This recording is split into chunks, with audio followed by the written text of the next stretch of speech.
Hello everyone, আমার আজকের recipe chicken কিমা। চিকেনের সব আইটেমের মধ্যে চিকেন কিমাটা আমার ভীষণ ভালো লাগে। তো চল আমি যেভাবে বানাচ্ছি সেটাই তোমাদের সাথে শেয়ার করে নিচ্ছি।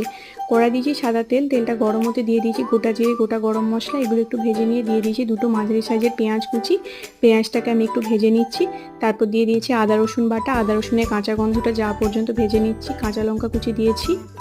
এরপর একে একে দিয়ে দিয়েছি হলুদ গুঁড়ো, জিরে গুঁড়ো, চিকেন মশলা, কাশ্মীরি লাল লঙ্কার গুঁড়ো, সবগুলোকে আমি ভালো করে মিশিয়ে নিচ্ছি। তারপর দিয়ে দিয়েছি টমেটো কুচি। টমেটো কুচিটা দিয়ে আমি ভালো করে একটু নরম করে নিচ্ছি টমেটোটাকে। তারপর দিয়ে দিচ্ছি কিমা করে রাখা মাংসটা দিয়ে আমি ভালো করে মশলার সাথে একটু মিশিয়ে নিয়ে 5 মিনিটের জন্য এটাকে ঢেকে রাখছি। দেখো ঢাকা খুলে নিয়েছি, আমার মশলাটা কষা কষা হয়ে এসেছে। এরপর দিয়ে দিয়েছি টক দই, পরিমাণ মতো লবণ দিয়ে ভালো করে মিশিয়ে নিচ্ছি আমি। নামানোর আগে দিয়ে দিয়েছি কসুরি মেথি, ধনেপাতা কুচি। তো আমার চিকেন কিমা রেডি। এটা রুটির সাথে খেতে দারুণ লাগে, তোমরা একবার ট্রাই করো।